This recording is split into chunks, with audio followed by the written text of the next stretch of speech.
Concentrate power. You're in the dog zone for an hour. Come on. You know the number. 1-900 hot dog. 1-900 hot dog. 1-900 hot dog.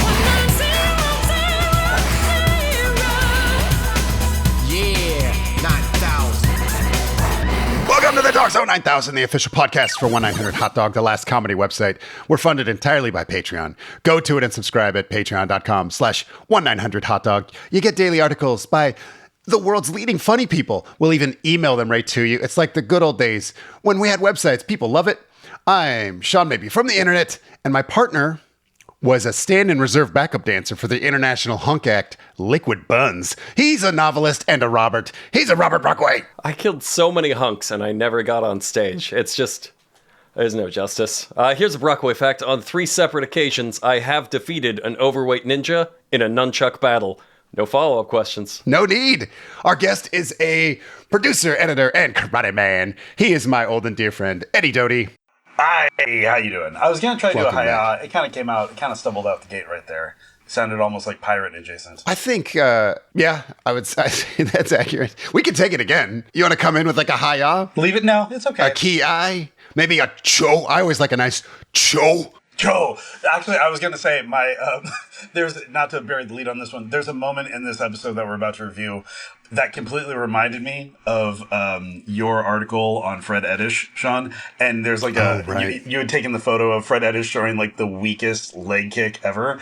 And like the sound you made Fred Eddish say was, Joe! And then like you put a little sound effect by the impact and just said, dink, in like the tiniest font ever. And to this day, me and my wife will always just say think to one another. I was like a little in joke there. That's funny. That was like a cracked article, my first MMA cracked article. Yep. About oh shit moments in MMA. Very obviously, I'd spent my whole life doing the research for that. I was very excited to write MMA, and it went pretty viral. And I remember you found that morning Fred Eddish himself, like, God damn it, this fucking shit again. Like people have been making fun of him for years over getting the shit kicked out of him at UFC 2. Every time he thinks it dies, somebody sends it back to him.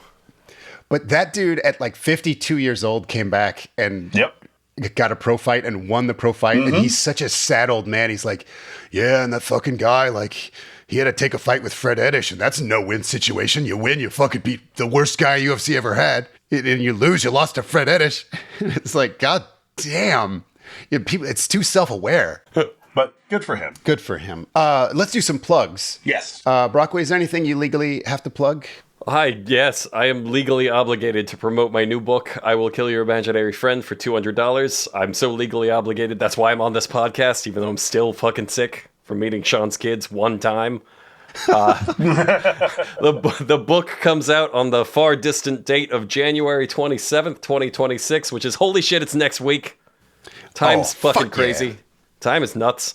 Go to bookshop.org, use code Robert15 for 15% off and an exclusive bonus story. That offer expires on launch day. It's only a pre-order thing, so go do that now if you're interested in either of those things. I have not sold, I'll level with you, I have not sold enough books to stay out of prison. We did move the goalposts a little bit, so now it's selling enough books to have a hot plate in my prison cell so I can have ramen every once in a while. We are not going to sell enough books for that hot plate, folks. We're moving the goalposts again. So if we can just come together and sell enough books for one Rice Krispie treat per week from the commissary, I won't use my extensive blackmail portfolio to take down the site, to take down Eddie, to take down Sean, to take down all your favorite comedians. One Rice Krispie treat a week. That's all I'm asking. We can do that. We can do those numbers. I've checked. I've cleared it with the lawyers. Only if you go pre-order it right now and save all of us from me. Thank you. I'm so excited that your book's going to be in the wild, even though you'll obviously be behind bars. It is already, like, a little inside baseball. Like, we normally record several weeks in advance, but because of the holiday break and because both Sean and me got sick, we are now recording this on January 18th. This is the closest we've ever come from, recording to run date. And right now I'm getting people saying from all over, sending me pictures of the book. It's out in the wild, like in stores. It might be you're at Barnes & Noble or whatever. So go look. Eddie, what do you got to plug? In the theme of combat and deadlyism and warriorism, my company Compadre, where I'm a creative director there, we just did the entire graphic package for UFC Resolutions, which will be, I think it's already on the air on Paramount Plus right now. So that was a fun little thing we got to do right at the end of the year. Got to go out to Vegas and work with the entire UFC team there, which is super fun.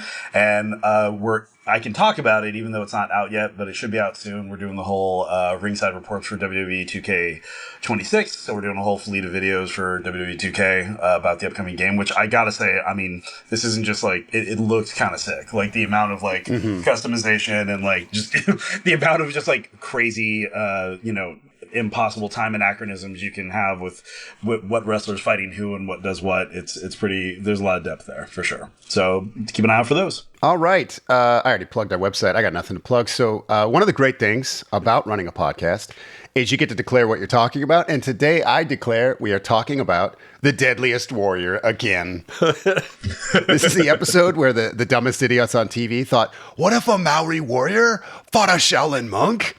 It is a crime we ever took this off the air. Can you imagine the matchups we'd be getting after 17 years? Because, like, this was the episode 7. They're already doing fucking, I don't know, it's New Zealander versus Buddhist monk. I think, like, we'd be getting, like, orthodontist versus badminton at this point. They'd be, like, looking around the studio like, shit, I don't know, suitcase against caterer? I'm out of ideas. Yeah. Chandler Bing versus an F-14. Chandler Bing. one of the deadliest warriors in history. If you give him a Could this chance. fighter jet be more antiquated? That really cuts it to the core. Yep. It's amazing that they ran out of ideas this hard so early. Yeah. I love it. That's my favorite part of the show is the flailing insanity.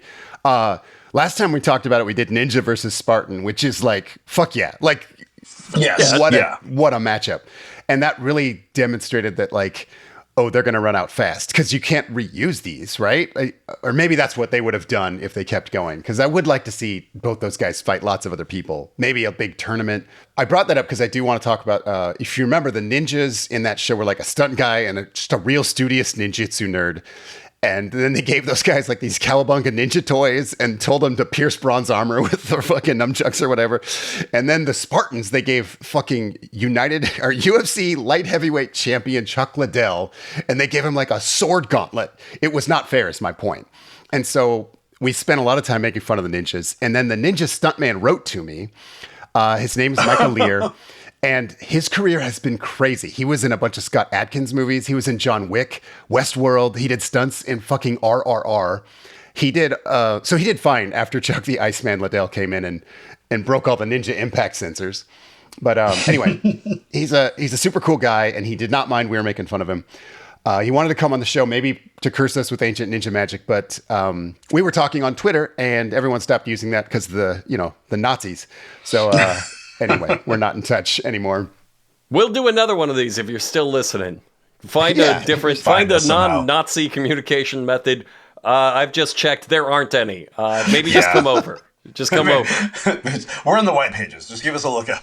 Get a bird that looks chill and send it. Oh, hell yeah. I would love a ninja bird message. I took down a clip of the intro just to give you the Deadliest Warrior vibe if you're not old enough to remember. A Shaolin monk. The ultimate kung fu killing machine from China. A Maori warrior. Fierce, unforgiving slayer of the South Seas. Who is deadliest? Definitely historically accurate. Everyone knows Buddhist monks are the deadliest kung fu killers.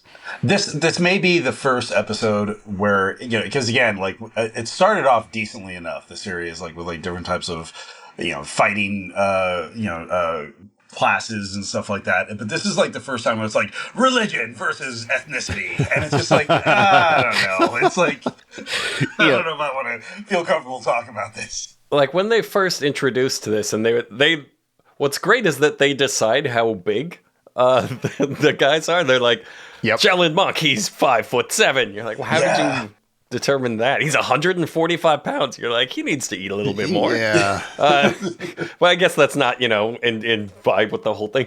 But then they decide, the Maori guy's obviously a bit bigger, but not as big as I would assume. Sure. And I was like, okay, well, I'm going to give it to the Maori guy. Like, if this is just going to come down to size.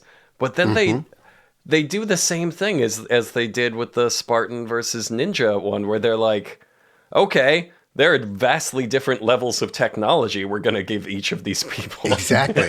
That's the thing. It's like they clearly went pre-Western contact Maoris, and yet they're like, oh, Shaolins who have steel smelting abilities. It's like it's not even like, even though they're both in like cloth armor, it's like we're dealing with like significantly different levels of technology here. It's like they think that just because they're both like melee, like you might as well, but they're like, man, putting stone and wood weapons up against steel is like famously through all of history that has been a massive technology gulf that leads to the people with the wood weapons dying a lot.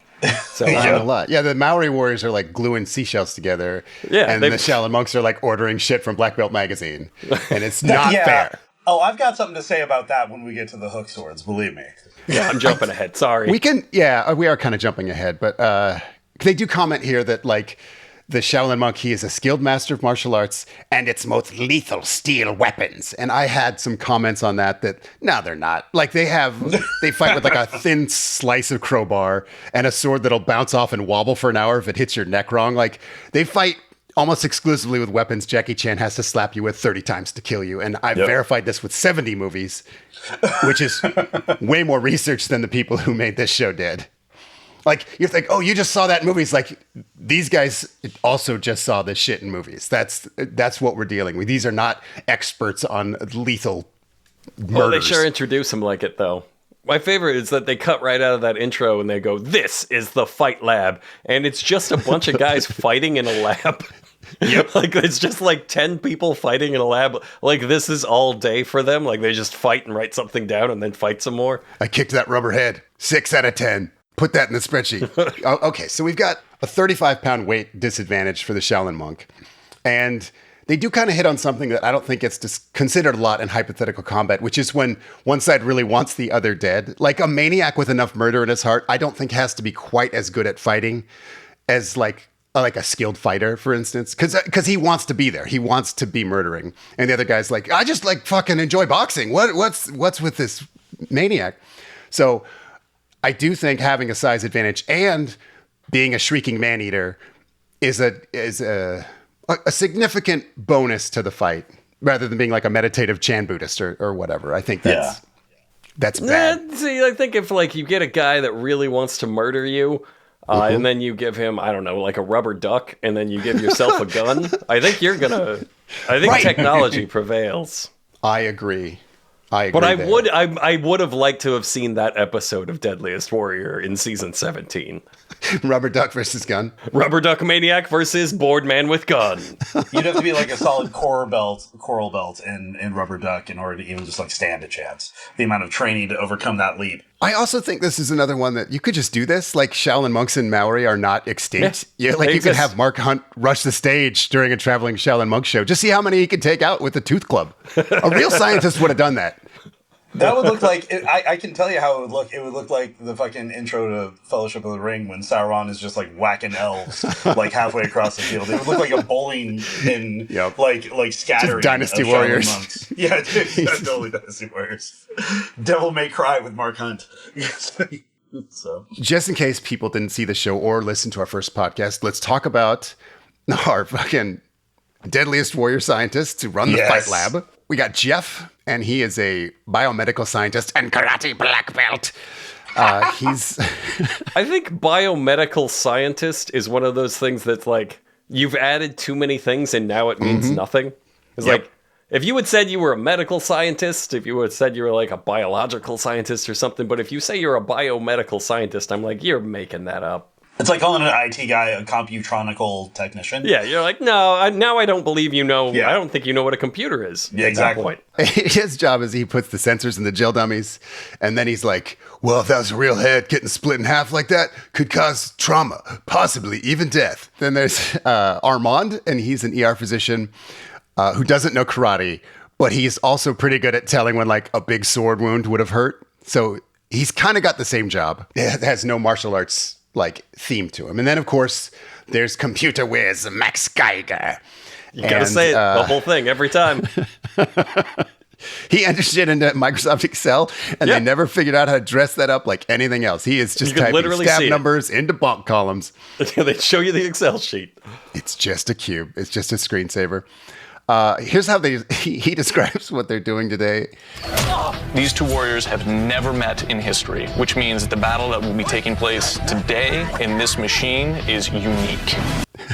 Battle within the machine. For the Maori side, the first guy they introduce is a dude named Seamus Fitzgerald, and he's got a full Polynesian face tattoo.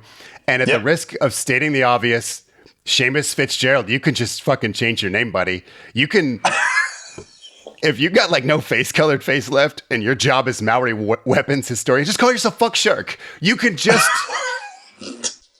You could just be, oi, mate, I'm fucking Fuck Shark. The introduction, like, it's such a good laugh so early in the show to be like, our first Maori expert, Seamus Fitzgerald. Yeah, I laughed out loud so hard. It's like, I don't want to get into Eddie's kind of blood quantum nonsense, and certainly there's tons of, like, Pacifica people who have, like, you know, westernized names because of, like, colonization and shit like that. But it's like, God damn it, at least do, like, what a lot of, like, Native American historians do, which is like add your tribal name in the middle of your name or something. Sure. You know, give me something Pacifica in the middle of Seamus Fitzgerald, for Christ's sake. Invent a nickname that day, like, hey, I'm Seamus Fitzgerald, but you know, it doesn't sound very Maori. Let's like come up with something cool for the show. Just give him a nickname. Like, there's a guy named Greg Patchell who teaches Hawaiian karate. He just changed into Kaja. Fucking dude, I was just on the MMA history podcast a couple weeks ago, and Kaja came up, and I brought up the fact that because Kaja used to also run early proto MMA shows here in Southern California, and he called it, swear to fucking God, Kaja's Cage Combat, all beginning with K. Oh, and I'm what like, a genius. Bro, you could have workshopped that name just a little bit. I can't believe that didn't catch on. They explain that Seamus is a 6th degree master of Mao Te Ha, and it's a genuine jump scare when they show that he can't do stick karate, and also the face tattoo is a fake. Like, he just drew that shit on for 5 minutes of one B-roll. He has a normal human head. Normal human head named Seamus Fitzgerald. I don't trust him for a lot of reasons. His partner is named Jared Wahongi, and he's a special forces instructor and SWAT operator. And he explains that Maori warriors did take a lot of pleasure in taking the life of their enemies. I do trust this guy a little more, but that doesn't sound quite right. Yeah. It sounds like to me, it's like he has legitimate, like, like tier 2 operator, real world experience, and he's actually like Maori, which I think is. Which to the show's producers was like made him the most qualified man on earth. Not necessarily a historian though. Probably just like whatever tales his uncle told him. You know, like that's probably the depth of his historical knowledge. Yeah, I think he's watched a few people die for sure. For sure. Sure, but not because of a Stingray spear. You know. He wishes. They also got a guy named Sala Baker, and he's kind of the star of the Maori team. He is so into this shit. Tongue out, Haka dancing the whole time. He doesn't even say shit about Maori history. Those two guys are like, oh, here's how the Maori people behaved. This guy's like, you fucking come at me? You want to disrespect me? You disrespect my family? Oh, son, that's when the warrior comes out. Like, it has nothing to do with culture or history. He's just fucking Little League dad. Every single other person on the show, when they do all of their like little interviews in and around, like, you know, their reactions to what had just happened, their explanations, their techniques and weapons, everybody talks about it in objective sense in the third person. They're like, the Shaolin monk would have this sort of training. Right. The Shaolin monk would use these weapons. Every time they cut to Sala, he's like, I'll fucking kill you. I'll eat you. I will eat part of you after I defeat you, and then I will shit you back out. And they're like, okay, you know you personally aren't gonna fuck these guys up, right? You're not gonna. You're gonna, because he doesn't know that. He's looking at the Shaolin guys across the room, and he's screaming like, "I'm gonna kill those guys." No, that's not the show. That might be a better show, but that's not the show. It sometimes is. Sometimes the trash talk goes a little too far, and they get murdery. Like the Ninja Spartan episode had some of that. Yeah, I remember that. Yeah. What is he going to do to me? And I'm weirdly making it personal. Like, I am this thing. Yeah. I'm going to sneak into your house, Chuck the Iceman Liddell, and kill you with ninja magic. So the thing about the Maori warriors, they have a kind of a unique level up mechanic. I will let the show explain this. If I'm ready to kill someone, you can cut my arm off, I will still get to you. The Maori fought fiercely for spiritual power that they called mana. The way that mana was built was on the battlefield. A warrior tried to kill the most prestigious warrior of an enemy tribe because it was through those actions that they were able to build the mana for themselves. And not just for themselves, but for their ancestors, whose spirits were believed to live on within their weapons. After killing an enemy, the Maori engaged in an elaborate ritual to obtain additional mana from their foes. Sometimes they cooked and ate them. You'd eat part of them, and that would be consuming mana in the highest degree. That was Seamus Fitzgerald with the darkest boner. Like, he is so excited to talk about preparing a delicious human meal. He does have like a weird kind of like stale half smile as he's saying the whole thing that he sort of maintains. Oh God. It is a wild energy to bring to what is like, we're going to simulate battles, and you're like, well, if I eat enough enemy sergeants, then I can like cast Ancestor Storm or something like. Right. I don't know, buddy. I don't know how to put that in the computer. I don't think like it doesn't fit in the Excel cell here. Put this in your computer, asshole. I'm gonna eat one of them Chinese fellas. It makes the cube in Blender suddenly a multi-dimensional polygon. Also, you have awoken me. Special shout out to David Wenham here, because like as the series progresses, his like forced 300 accent gets like even worse in the narration, and like he's on his way towards sounding like a troll under a bridge, like the further the series goes. Eat the mana. So anyway, they got ancestor ghost magic in their weapons.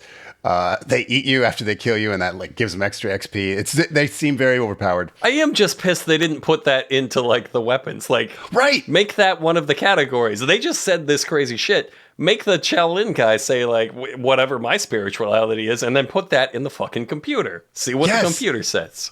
The way I understand that is if you kill a guy, you get like, I don't know, say 10, 15% of his power goes into your weapon. So like you just powered up your weapon. And I think your spreadsheet, your spreadsheet should reflect that. Computer whiz Max Geiger. Or like maybe a Final Fantasy VII materia that you can just slot into your Buster Sword. Yeah, but it's like Chad. You slot Chad into your Buster Sword. Yes. Man, I already got Chad. I need a new drop now. I'm looking for a Greg. God damn it. Team Shaolin, they have a guy named Eric Chen. He's a kung fu master and historian. As the narrator says, he's a master of wushu, the Chinese art of war. Which is that how you would describe wushu, Eddie?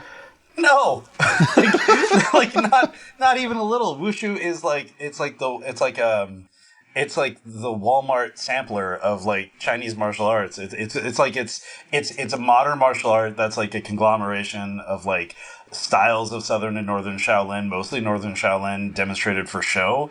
It's like the only official martial art that like you're allowed to practice that like reflects Kung Fu internationally, but like based on the Chinese government. It's like it's fine. It's totally fine. It's a great performative thing, but it's definitely not what the monks were doing in the temples and shit like that. Not even a little bit. Like, and this is not me like flexing on my experience. This is a goddamn Google search. This is like the first thing you learn when you're studying like Chinese martial arts history.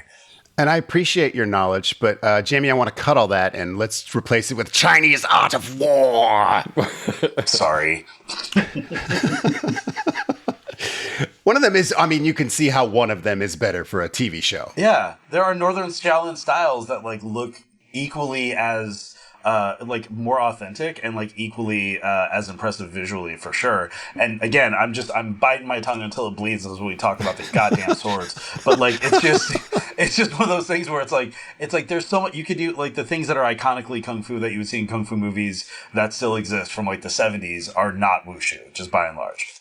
So Eric Chen, they show him doing some, and again, you'd be a much better judge of this. I would say some real low energy beginner moves, and even Max Geiger's like, "Is that all you're bringing? Like, you're fighting three maniacs with cannibal boners over here."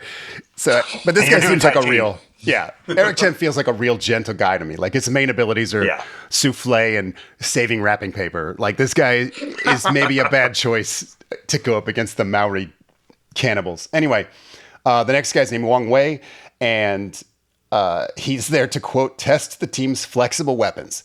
He's also a wushu guy, and he is going fucking crazy with a chain whip. Good stuff from him. The other guy's named Alfred Singh, and he's a Shaolin historian.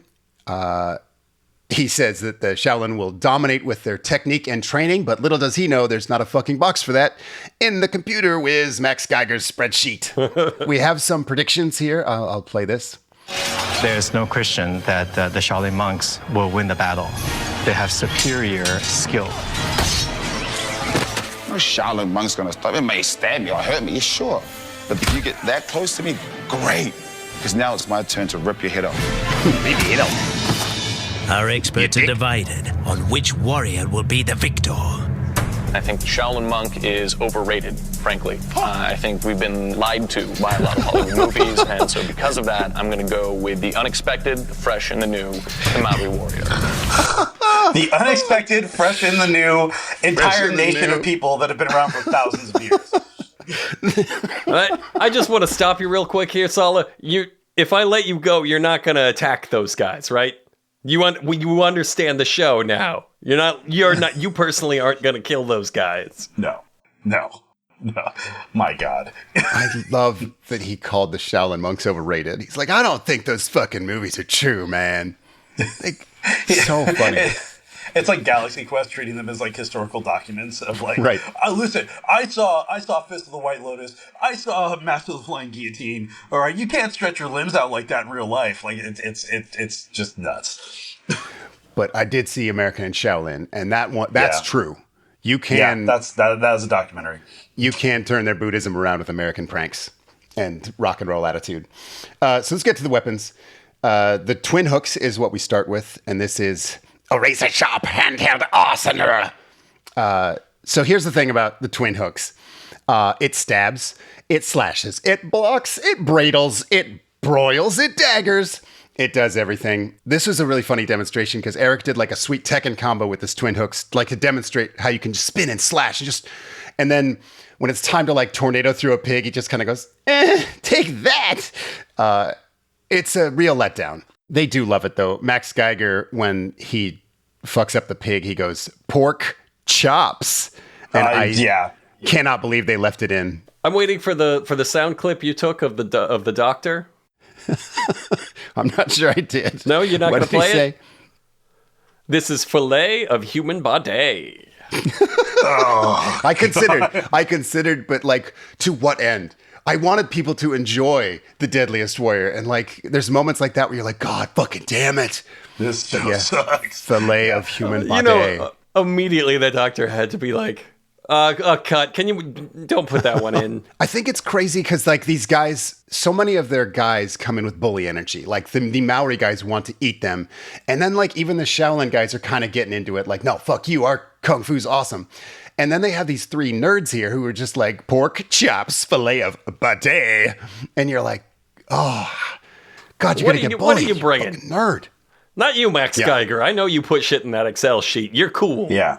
There are these other guys. Imagine a world where when I was 10, I drew a picture of a super tough army soldier shooting a chainsaw cannon, a cannon that fires chainsaws, right? Okay, awesome. Now imagine, pretty sick, right? Now imagine 800 years goes by. There's no recollection of like history from this time. Somebody sees that drawing and goes, well, clearly soldiers fired guns that have chainsaw cannons. That is the history of the hook sword.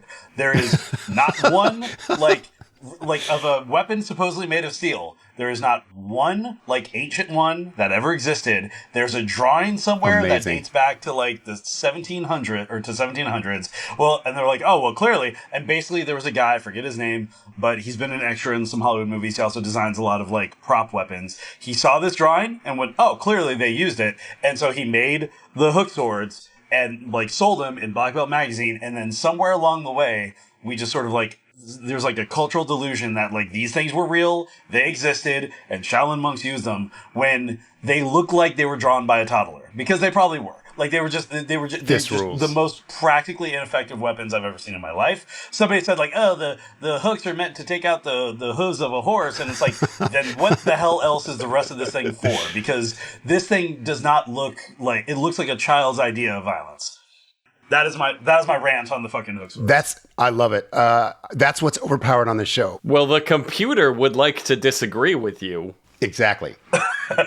See, what the cheat code is here is that it does too many things. It does all the stabs and hooks and bonks and blocks. And so Max Geiger's just filling the fucking spreadsheet with shit. And then you go up against a different weapon that like pokes. And he's like, well, fucking, I don't care what your poke rating is. This thing has 20 stats. And I think that's the key to winning the show. If any, like, you know, ancient people want to be represented well on Deadliest Warrior, that's the key. Anyway, there's a thing he does where he hooks them together to do like a super long double hook sword swing, and this fucking rules it. Like gives a gaping liver wound to the jail torso, and even the Haka guy saw like he comes up and he's like, "Oh, this is kind of sweet." He mean mugs it like it bumped his car in the parking lot. Like, "Oh, you fucking liver wounds. Oh, wait till you see what I got for you, son of a bitch." I love the energy of the show. So Sala is like, yeah, dude, that the twin hooks is so kick-ass, but you make the tiniest mistake, and of course he'll rip your head off. That's what he says. I think it's the second or third time he's talked about ripping someone's head off. Here comes the Maori weapons. They list them off. Number 1, Stingray Spear. This is, as dumb as this is going to sound, what it sounds like. It's a pokey little stick with a bunch of stingray tails, like, stuck on the top. Barely stuck on the top. Barely fucking attached to this thing. Yeah, nice work. They go out of their way to mention that it's a one-time use weapon, like fucking, like finding a shitty stick in Zelda. Really? Then they also show the others here. The Meray Club. I guess we'll talk about this later. Yeah. But anyway, the Maori get like just a pile of very breakable bonk sticks and sharp debris, and the Shaolin get like forged steel weapons. Anyway, let's talk about the Stingray Spear. Like I say, it's like a riding crop with some stingray tails poking out of it. The narrator screams, "The serrated spines would cause agonizing death!" And so they demonstrate by having the crazy guy poke a gel torso. They all break off instantly, and they all agreed this would suck. But then the physician's like, yeah, but this wouldn't kill you. You'd spend all day ripping stingrays out of you. You'd be really annoying, but like, yeah, you wasted your time building that. So Sala is like, I want another try, which is, I would say, the one fucking thing this weapon can't do. You get one shot at this. He's like, anyway. Okay, did you bring another? I need 7 hours to craft it. Anyway, he pokes it up into the rib cage and they concede, okay, fine. That one would kill somebody, fine. They concede that because, and this is where I think the Maori make a really good show, is I think Sala at this point realizes that the judges and hosts of this show are weenies, and so he's just going to straight up intimidate them. So when he stabs that spear into the jail torso, it's less about the damage than the way he stands like 6 feet over that doctor and makes him look like a little tiny boy. The doctor's like, yes, it does appear to be fatal. Boy, oh boy, that is the deadest jail torso I've ever seen. The Shaolin monks are like, that looks like little splinters. And they also make the point that the Shaolin monk would get out of the way. And I think that's a fair point, because it took this guy 2 tries to kill shot a stationary torso. And like, okay, I'd hate to get poked by the dumb fish stick. Agreed. But this weapon sucks and all of Maori history should be ashamed. I'm just reading what it says here in my battle simulator. I'm sorry. So yeah, easy choice. They're like, twin hooks wins. Jeff also makes the, I think, pretty good point, if not obvious, that you could knock all the dumb stingray splinters off by like blocking it just with anything. Or like, I would think a lot of them would fall out on the jog to the fight. Yeah, and then you have to go hunt and harvest several more stingrays. You have to go into your inventory and combine them with stick. Like, that'll take time. Yep, exactly. And you got to farm stingray all day. You have your 12-hour cooldown of crafting. Yeah, exactly. But yeah, I was talking about this earlier, how the versatility of the hook sword gives them too much to talk about. So they're all like, oh my God, the versatility. So like if you gave a guy a gun and computer whiz Max Geiger saw it, he'd say, okay, that has a shoot rating of 10, but this Swiss Army knife has a wine opener and scissors. I can scale fish. I have to go with the tiny knife over the gun because of the sheer versatility. Like that's their logic. So the gun only has 10 bullets. After that, it's useless. Exactly. Bring your most complicated weapons, ancient warriors. Again, that's my point. So they talk about the Maori ancestors and tattoos and how all this ghost power makes them extra powerful. But then the monks are like, we have brands on our arm from those weird hot cauldron thing we do. So again, it's all kind of a wash. It's hard to say who has more magic powers. But then Sala breaks the tie by saying they're little, we're big. And a great point. I gotta agree with that. Yeah, I got it. Weight classes exist for a reason. I don't think computer whiz Max Geiger put that in the spreadsheet. Because Sala brings that up quite a lot, and I will argue that is pretty important. And I don't think computer whiz Max Geiger ever put that in there. I don't think he put little in Shaolin, and I don't think he put big in the Maori column. I just had a vision of computer whiz Max Geiger trying to create a new column and value for size, and then just every other number on the chart just hitting, hashtag ERR. Like it just breaks the entire calculation. Okay, we got the next round of weapons. And Eddie, I do not even need your expertise to know this, but the MI piercers is what they have next. And these are these fucking knitting needles on fidget spinners that from Big Trouble in Little China and nowhere else. Yep. Nowhere else. And even then, you needed lightning powers. Yes. Like, the lightning powers were what made those cool. Yeah, so the guy who created the hook swords, or when I say create, I don't want to again, I'm sure someone's going to say, no, there was one copy that existed in the 17, whatever. But the guy, the actor who, and I used to know his name by heart, I'm pissed off I couldn't remember it now, but the guy who repopularized those and recrafted those was in as an extra of Big Trouble in Little China. So literally it's just whatever stunt guy who trained under him, it's whatever weapons they had just laying around Big Trouble in Little China. I'm willing to bet. Yes. If a single monk, here's my statement. If a single monk ever got a kill with a fidget spinner, I will eat 50 Stingray spears. That's like my fucking pledge. It's nonsense. And you'd still probably be okay, but still. Yeah. But you have to hear these geniuses go to work explaining how awesome these stupid little motorcycle spokes are as weapons. It's fucking rules. Whoa. Check these out. These are the Ame daggers or Ame piercers. They're double-sided, very light and easily concealable. So you just basically bring them out, start spinning them as a form of distraction, and then use the other hand to strike. Well, that makes a lot of sense because vision is most sensitive to motion. It gets a lot of blood on it. So this does help wipe off some of the blood and lubricate it so it goes into the target a lot easier. Oh, fuck. Jesus fucking Christ. God, movement is good for vision to see. Yes, that was the expert. That was the biomedical. that was the biomedical scientist, karate black belt. And then he's like, okay, and also they dry themselves off, but also they're still wet, so that's a lubricant. The dry wetness of it's the dumbest fucking shit. The wetness makes them stab better. Blood is actually a stab lubricant, is what he fucking said. And the biomedical engineer is like, that makes sense because moving is a part of vision. What are we doing? At what point do you lose your title as expert? At what point, when you say something, does somebody just come away and just yank your status away? How dumb a thing are you allowed to say? So the monk goes over and just starts poking the skull of the gel torso. He skewers out its eyes and just goes crazy on it. The Maori guys are like, hey, not fucking bad. But I looked at this and thought this is a child's temper tantrum, but these guys are like, this guy's a deadly warrior. The doctors agree. They're like, the amount of trauma is devastating. This guy has 15 pokes in his head. So Sala says they got a weapon does twice the damage half the time. And he could mean anything because anything is better than a fucking barbecue skewer as a weapon. But what they bring out is adorable. It is the Meray Club. And it is like a little gift shop of a paperweight. It's a jade shoehorn. It's like a gift you'd give a dentist who shoots lions. It is the stupidest little fucking thing. Maybe I'm wrong. Eddie, you know more about Polynesian culture. Have you ever seen a... Here's the thing.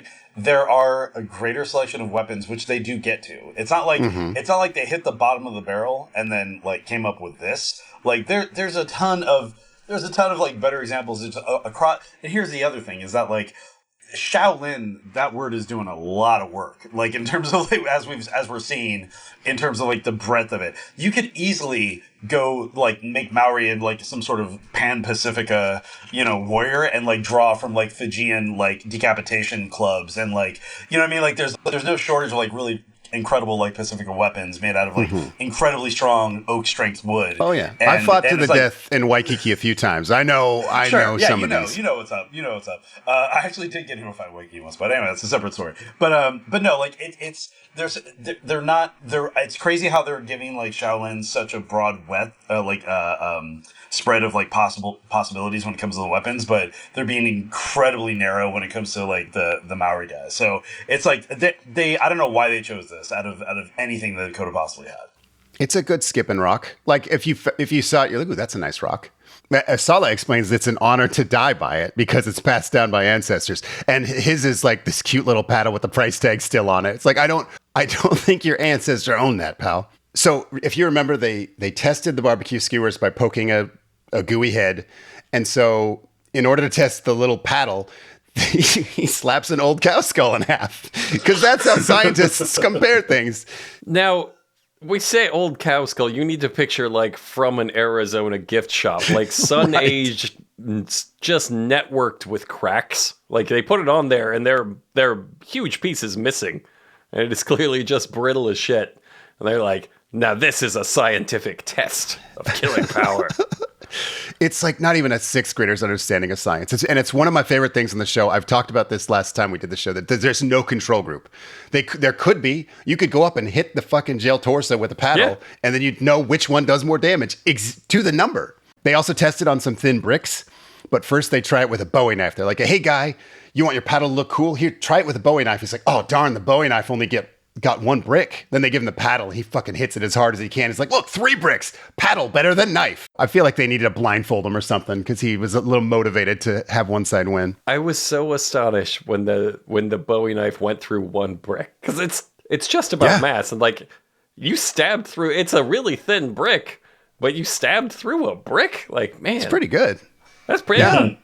I would not have won that bet. I feel like if you did that 15 times, that knife breaks off the handle and kills one of the doctors. If I did it once, if I did it one time, the knife would break off the handle and kill me. Yes. It's a real dangerous experiment. Jeff thinks that the big flat rock is better than the dumb knitting needle. And yeah, I think I agree. Yeah. This was not much of a competition. They do some hakas and talk more about the rich culture as they understand it. I have a clip. When the tongue is protruded, basically was an insult. You're telling your enemy, after I kill you, I'm going to eat you. Worst thing you could ever do to somebody would be to turn them into human feces. Oh my God. Seamus. Right there. Put that in the Excel sheet, computer whiz, Max Geiger. Yep. Hey, let me just make the poop formula on the Excel sheet here. Like that's where, come on, that's on the technology tree. Turning your opponent into human feces has got to be right up there with steel weapons. That's how you win Settlers of Catan. Yeah, I'd beeline for that. You trade the thief for poop. God. No, it's like here's the thing. I'm not an expert, but like I know enough to know that this guy's like just wrong about like everything. Like it's just like this. It's not even close to like the true origins of Haka, or like the tongue thing. I know has nothing to do with that. Like it's oh my God. I love it so much because like most people I think would clock Seamus Fitzgerald with a fake face tattoo as like a poser, and like as he starts talking, you're like, oh dude, how did he talk anyone into putting him on this TV show? Like, it's fucking incredible. They do the next round. The weapons are staff for Shaolin Monk, and they kind of agree that like it's cool, he's good with a staff, but it wouldn't kill you to get bonked by a staff. But the ER doctor explains that he knows from boxing that as you get hit many times by things that don't kill you, sometimes that trauma adds up. It's incredible the shit they say. It could still have ill effects on the human body to get punched by things that doesn't kill you, I guess is the point. That's a different guy than the guy that said that's interesting because sometimes vision can detect movement. Like, these are different guys giving their expertise, so that many bonks can sometimes equal one big bonk. Like, well, if you grab this weapon too many times, you'll get arthritis in your fingers. Like, you are not a doctor. Put that in the spreadsheet, Max. And the Maori in this round get taiaha, which is a club on one end and a knife on the other. It's like a stab, but that's a legitimate weapon. That's a legitimate weapon. Yeah, for this sure. would hurt and kill you, and it does like twice as many things as a staff. So we already know it's going to win. They go over to a couple racks of ribs, and their special forces guy smashes right through them. And yeah, we've all made ribs. They break apart under the fierce strength of human hand. And so here's what happens during shit like this. Like, he goes over and does nothing impressive to these ribs, and now they argue about who would win in a fight because nothing they did meant anything, even to the people who designed the test. So it's not like, do you know what I'm trying to say? Like nothing has been solved. Crisis, yeah. Right. They do a thing to test a thing, and then they end up in the same argument they were in before they did the test, because the test meant nothing and everyone involved in the test knows it meant nothing. I swear to God, that moment reminded me of like that podcast with two AI voice bots that suddenly realized they were both AI voice bots in the middle of the podcast. And it felt like very like, we're down the rabbit hole now. What does anything mean anymore? Exactly. Did Maoris ever exist? Did I ever exist? Like, it just felt like the show was like having a midlife crisis in front of me. Next round is whip chain. And it says, the narrator says, 5 feet of segmented steel, capped with a metal dot. And then the screen says it weighs 1 pound and is 4 feet long, because this show is a real stickler for the details. Yep. And one of the monks explained that there's a little noise thing on it so that you know where it is because you can't see it. Citation needed, I think. Well, you see, when you order it from the comic book catalog, the manufacturers had to put it on there so that kids wouldn't get like sue them and stuff. Yeah. And he goes out and he kills a bunch of blood-filled globes with a couple of whip strikes. It's fucking cool. But then the special forces guy makes a pretty good point that if you stay back beyond its range and then jump in really quick to where you're close to the guy with the chain whip, like, he can't hit you with a chain whip. And I'm like, yeah, no. Sure, fair enough. Yeah, but if we're gonna do that, isn't that true of everything? Yeah, kinda. But I feel like if you have a knife and you tackle a guy, you get stabbed a lot with a knife. Whereas a chain whip, once you tackle a guy with a chain whip, you're like, all right, well, I guess. Well, then he still has the dart. You know, like badly choke them with a segmented chain, or you That's use true. the tiniest stabs. You would just do a cool chain choke. Never, I'm crazy. You could still. In the rules of this universe, that's still a weapon. Computer whiz Max Geiger, add a strangle number to the spreadsheet. My cube changed color. The Maori weapon here is so fucking pizza paddle with a bunch of shark teeth like glued onto the sides. Okay, so hear me out. That shit is real. That is a real weapon. Of course, I know. It sucks. It sucks, but yeah, it's because again, if the Stingray thing can come dislodged, I guarantee you shark teeth can. So yes. So they give it to Sala, and he goes in and he hacks at a big haunch of beef. And they all kind of agree, oh, that would hurt. But, like, nothing happens. Like, the meat does not fall apart. He just kind of carves into it a little. Some teeth fall off. And so now they're in another argument where they're like, yeah, this didn't fucking do anything. Who would win in this fight? And he's like, oh, I'd tear your head off. Like, dude, you couldn't get through a beef bone with your stupid paddle. You're not going to take my head off with the shattered remains of it. So it's a bad paddle. This guy's probably going to die without ripping off anyone's head, is my bet. I think they've just proven that in a battle between a Maori warrior and a side of beef, it would be a draw. Yes. Was it here that they taped like the little weird thing to like the Bob Dummy's shoulder, or like I'm trying to remember like what part that was from? That might have been the staff because they wanted to test, or the taiaha.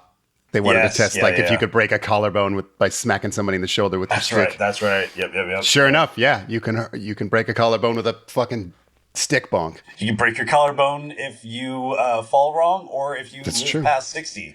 Just at some point it'll break. Exactly. So the monk makes a good point. Like, look at how hard you had to hit to do just this little chunk of meat damage. He's like, yeah, but I'm big, and they're like, right, but like. If you weren't, you couldn't do anything. You could, if you were better with. Anyway, they get in another argument. But I personally am. I will kill you. I don't think these little guys get it. Everybody's point is irrelevant.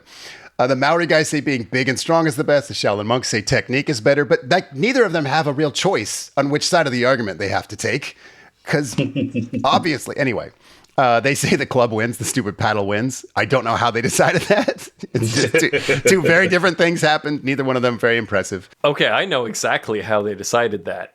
And that's the Sala, the Maori guy, looks straight at the biomedical engineer guy, and he says, "I will tear your limb off." And then within seconds, there's a little testimonial of the biomedical engineer guy going, "I think we're going to give this one to the Maori." They recap all the weapons. Nothing they say is useful. None of the tests helped answer any questions. All of the debates are unsettled. And so now they simulate the 1,000 battles. And this is kind of the signature thing of the show, even though it's probably the worst part of the show, where they enter the cyberverse and a monk fights a Maori warrior in like a really choreographed fight. And it's kind of good. I don't know. It's better than you'd expect, I think. Better than it has to be. Based solely on what we've seen so far of the show. Yes. Right. The monk pulls out a rope dart, which is not even a weapon they tested. So not one of them. It's not. What are we doing? It's not one of the ones we tested.